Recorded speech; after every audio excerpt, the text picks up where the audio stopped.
भूत पिशाच निकट नहीं आवे, महावीर जब नाम सुनावे।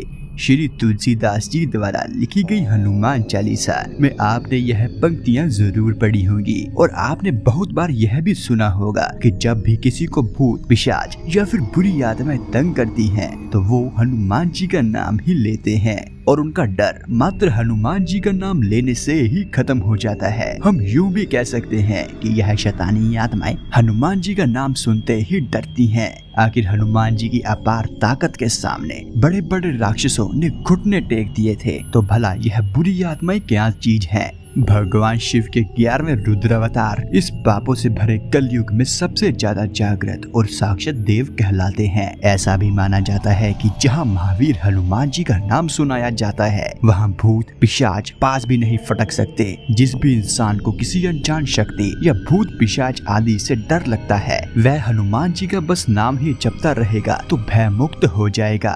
अक्सर भूत पिशाच जैसी ऊपरी बाधाओं से परेशान व्यक्ति को बजरंग बाण का पाठ करने की सलाह भी दी जाती है और यह पाठ करने से उनके ऊपर मंडरा रहा बुरा साया भी दूर हो जाता है। श्री मेहंदीपुर बालाजी धाम का मंदिर ऊपरी हवा और भूत प्रेत जैसे कष्टों से मुक्ति दिलाने वाला हनुमान जी का एक विशेष मंदिर माना जाता है। इसीलिए यहाँ कई पीड़ित महिलाएं और पुरुषों को तरह तरह की हरकतें करते हुए और चिल्लाते या बड़बड़ाते हुए भी देखा जा सकता है। जब मंदिर में श्री बालाजी की आरती होती है, तो उस समय ऐसी पीड़ितों की छटपटाहट यहाँ आने वाले कई लोगों को विचलित भी कर देती है। भूत प्रेत और ऊपरी हवा के कष्टों से पीड़ित लोगों को यहाँ जंजीरों में जकड़े हुए देखना भी आम बात है। बालाजी महाराज के इस प्रसिद्ध मंदिर में बुरी शक्तियों के प्रभाव में आए लोग हनुमान जी की कृपा से ठीक होकर अपने घर वापस लौटते हैं। महाबली हनुमान जी की जितनी बढ़ाई की जाए उतनी कम है, लेकिन क्या हमारे सनातन धर्म के पुराणों या फिर धार्मिक ग्रंथों में बुरी आत्माओं के हनुमान जी से डरने का कारण बताया गया है? इसका सीधा सा उत्तर है हाँ। ऐसा रामायण में हुए एक प्रसंग से पता चलता है कि हनुमान जी के पास ऐसी शक्ति थी जिससे कि आम इंसान को ना दिखने वाली आत्माएं उन्हें यानी कि हनुमान जी को आसानी से दिखती थी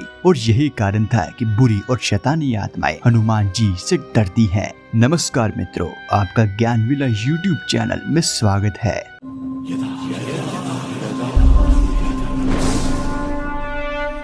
एक धार्मिक कथा के अनुसार हनुमान जी जब छोटे थे तो उन्होंने सूर्य भगवान को आम का फल समझकर खाना चाहा था, जिसके लिए उन्होंने अपना बड़ा सा रूप धारण कर सूर्य को आधा निगल ही लिया था, जिससे कि भगवान द्वारा बनाई गई यह सृष्टि नष्ट होने लगी थी। तभी इंद्रदेव ने हनुमान जी को रोकना चाहा, लेकिन बाल हनुमान के आगे उनकी एक न चली। फिर इंद्रदेव ने उन्हें अपने वज्र से प्रहार कर मूर्छित कर दिया। पवन देव इस घटना से क्रोधित होकर मारुति को अपने साथ एक गुफा में लेकर अंतर्ध्यान हो गए, जिसके परिणाम स्वरूप पृथ्वी पर जीवों में त्राही त्राही मच उठती है। इस विनाश को रोकने के लिए सारे देवगण पवन देव से आग्रह करते हैं कि वह अपने क्रोध को त्याग कर पृथ्वी पर प्राण वायु का प्रवाह करे। सभी देव मारुति को वरदान स्वरूप कई दिव्य शक्तियां प्रदान करते हैं और उन्हें हनुमान के नाम से पूजनीय होने का वरदान भी देते हैं। उसी दिन से मारुति का नाम हनुमान पड़ गया था। देवताओं द्वारा प्राप्त अलग अलग शक्तियों में एक शक्ति ऐसी भी थी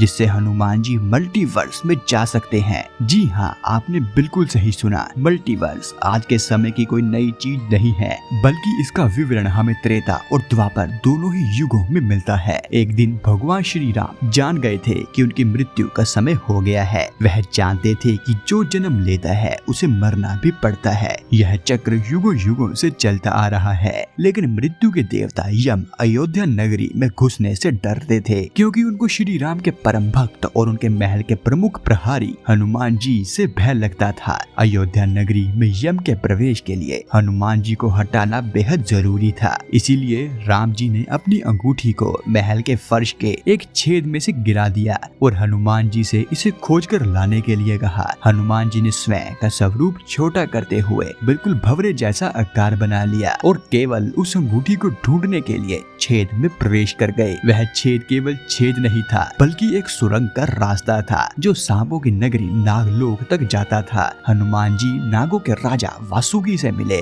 और अपने आने का कारण बताया। वह लोक वासुकी लोक था जिसमें हनुमान जी आ गए थे। वासुकी हनुमान जी को नागलोक के मध्य ले जाते हैं जहां अंगूठियों का पहाड़ जैसा ढेर लगा हुआ था और वासुकी ने कहा, यहाँ आपको श्री राम की अंगूठी अवश्य ही मिल जाएगी। हनुमान जी सोच में पड़ गए कि वह कैसे उसे ढूंढ पाएंगे क्योंकि यह तो भूसे में सुई ढूंढने जैसा था। लेकिन सौभाग्य से जो पहली अंगूठी उन्होंने उठाई वो श्री राम की अंगूठी थी। आश्चर्यजनक रूप से दूसरी भी अंगूठी जो उन्होंने उठाई वह भी श्री राम की ही अंगूठी थी। वास्तव में वो सारी अंगूठी जो उस ढेर में थी सब एक जैसी ही थी। यह देख हनुमान जी सोच में पड़ गए। पास खड़े वासुकी मुस्कुराए और बोले, जिस संसार में हम रहते हैं वो सृष्टि व विनाश के चक्र से गुजरती है। इस संसार के प्रत्येक सृष्टि चक्र को एक कल्प कहा जाता है। हर कल्प में 4 युग या 4 भाग होते हैं। दूसरे भाग या त्रेता युग में राम अयोध्या में जन्म लेते हैं। एक वानर इस अंगूठी का पीछा करता है और पृथ्वी पर राम मृत्यु को प्राप्त होते हैं। इसीलिए यह सैकड़ों हजारों कल्पों से चली आ रही अंगूठियों का ढेर है। सभी अंगूठियां वास्तविक है।